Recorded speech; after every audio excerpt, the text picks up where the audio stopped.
All right. Adam, it was a fast start from your boys and looked really good in that first half. Did you notice anything in particular change in the second half with the Swans getting that momentum back? Well, I thought we were pretty good for 3 quarters. The momentum shifted in the last quarter, I felt. There was a bit of momentum in the third quarter. I think they might have kicked 2 in a row.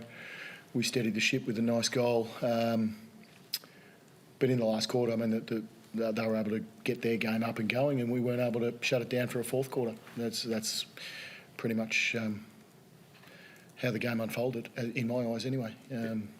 They surged the ball forward from stoppage. They were able to find some uncontested marks, particularly through the corridor, and really feed off that, and we didn't shut it down. I know there's been a bit of talk around the club this week about we believe if we put together 4 quarters of footy that we can beat anyone essentially. Was that the closest you felt to 4 quarters this year? Because it felt like a pretty high standard.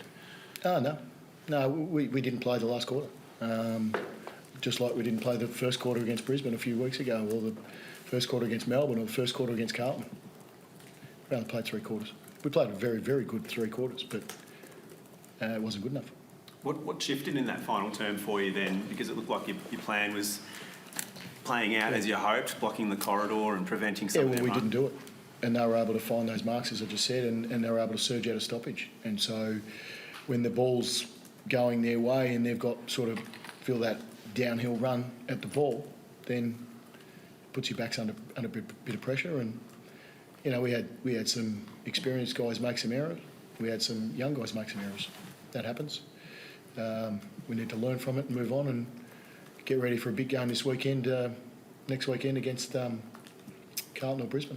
You were able to clamp down on a few of their prime movers, but obviously Isaac Keane was able to have a massive influence throughout and then bob up again in that final term. I mean, yeah, it's an interesting discussion. I mean, they've got an all-Australian midfield, haven't they? And, whether you tag them all or whether you tag one or what you do is obviously a discussion point through the week for us and every club, I suspect. But we got good and done for 3 quarters.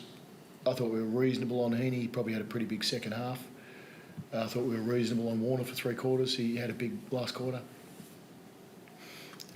They'd be very happy that their best players stood up when the time come, and ours didn't. What's the feeling in that change room right now? Firstly, disappointed. Obviously, we were in a position to win the game and we didn't do that, so that's obviously disappointing. But we'll shift our focus pretty quickly towards tonight's game and the winner of that, and we take them on, I presume, next Saturday night down at NG Stadium. So that'll be, massive, obviously. So we need to shift our minds onto that pretty quickly. How important is it to embrace the disappointment of this going into next weekend? Oh, you embrace it. I think, you try and learn your lessons. So we'll review the game as per normal, take some lessons out of it, and hopefully can apply it against next week's opponent.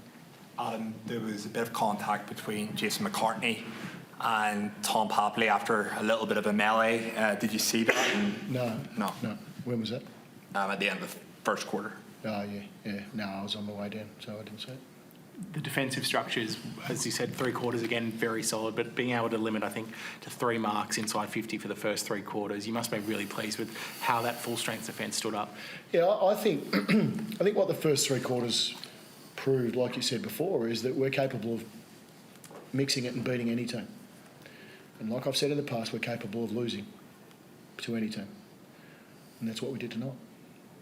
These games always have that little bit of extra feeling. Were you happy with how all the guys handled it? That obviously there wasn't anything too major, but just all the sort of spot fires. No, I mean, there was a bit of push and shove at quarter time, as you just said. But other than that, I thought we were pretty composed, pretty calm. We were fierce at the contest. We were tackled well. I thought our pressure was really good. We won the ball pretty well. We had moments where we could have done a little better, but you probably always do. You had some young players stand up. You must be very proud of Aaron Captain, Darcy Jones.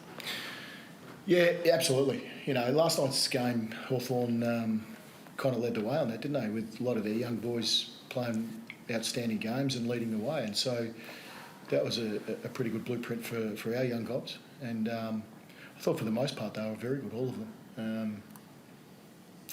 We all had moments, so we try and learn from them and continue to minimise those. But all in all, I thought they performed really well. You've obviously got a home semi-final at Giants Stadium. How much does that mean to just have that home crowd behind you who were vocal here tonight? Yeah, they were. Yeah, certainly very vocal. We really appreciate their support, and we're looking forward to it next week.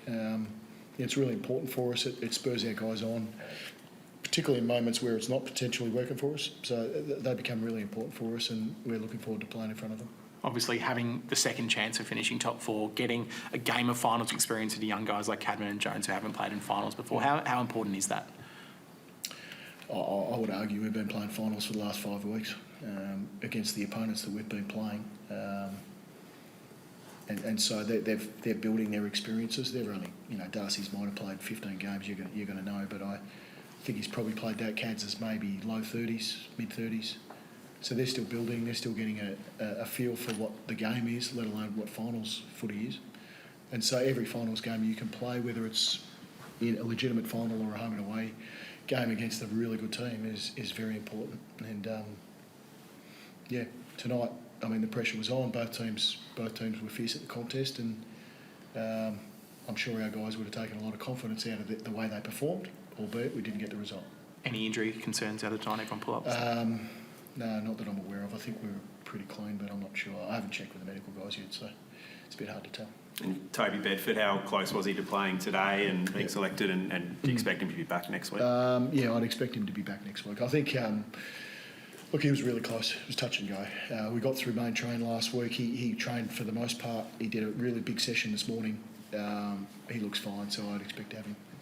How do you go about the match tonight? Are you going to be watching it? Are you going to have some time away? No, I watched the game. Yeah, I love footy. I watched the game. It's always interesting. You start the game not sure who you're sort of really watching, but as the game wears on, usually someone bobs up, although tonight's game would be a bit hard. But, I'll be watching the game and trying to take some notes. Thanks, guys. Thank you.